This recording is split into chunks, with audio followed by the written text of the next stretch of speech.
gosh, I was gonna say your kid. Yeah, Cody. I'm so sorry. No, no.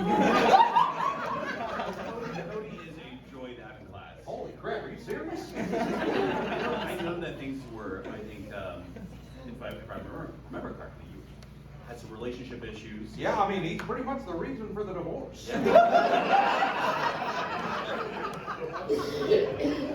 I mean, you wouldn't think a 7-year-old could say things that would emasculate a fully grown man. But he can.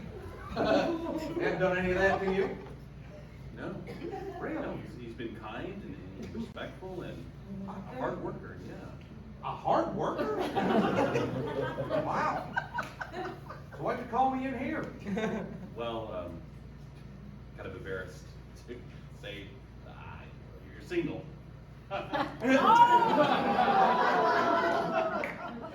Well, yeah, I'm abusing my position, I suppose, but I wanted to, say hey. And